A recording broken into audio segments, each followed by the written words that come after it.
All right, here we go. First we get some ink on the roller. And then we gotta get ink on the plate. And we have to get it all nice and shiny, because where the ink isn't from the last run through the press, it's not shiny. So you can see where you have to add ink because it's rather dull. So you go around the plate, make sure that you get all the bits that are supposed to be black nice and shiny, which means you got a good coat of ink.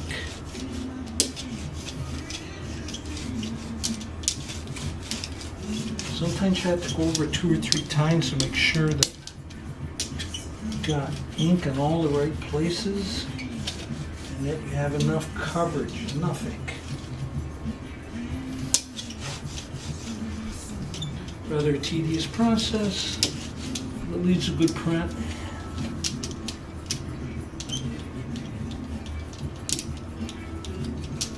Now the tricky part is the corners here, because you don't want to fall off the block, because you end up making marks that show up on the paper when you pull the print. Now in my case, I kind of like it a little rough, so I don't mind it showing the carved places here. In some of the spots, I consider it part of the element. It makes it look handmade. And also you can tell that it's a real print, not a cliche or something run through a lithograph machine, because you'll be able to see the ridges of the wood block show up in the paper itself.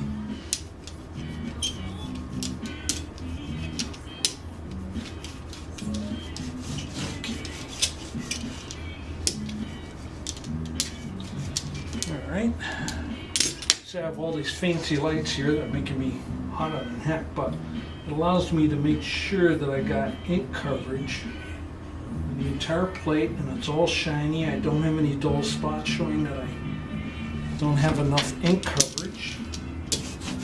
And make sure I cover the big black areas really well, because they're hard to come out. Okay, now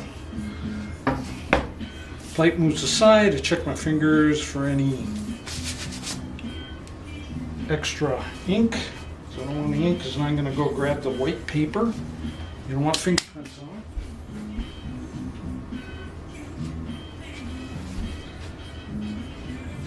Now the paper I use is an etching paper.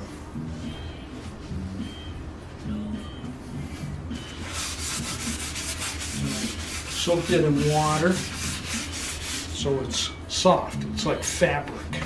Actually, it's 100% cotton, so if you don't soak it, it's very, very stiff, and it doesn't really, it's not really receptive to the plate. It doesn't wrap itself around the bits that you've carved.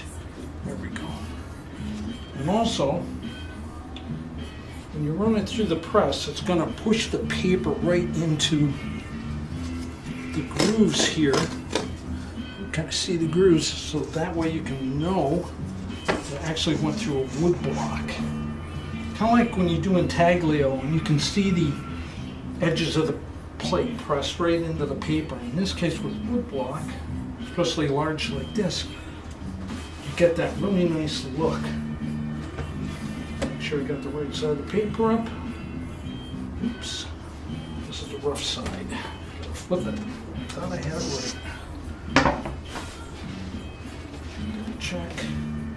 Yep, I want smooth side down. Takes the ink a little better, because I've got such big areas of black. Make sure it's in the clamps. This is an old line scribe press. It probably was from the 70s, maybe even the 60s. I'll get the print lined up. Got some ink on my fingers from this corner. Ink. Alright. Double check everything. Okay. Plates in.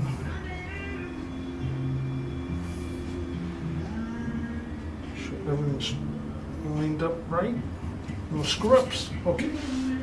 Flip the paper over.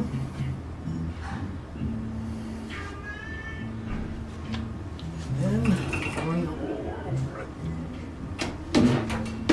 Ooh, this will be tough. There we go. A lot of pressure. Ah. There we go. Not bad, a little light in the spot or two, but that's okay.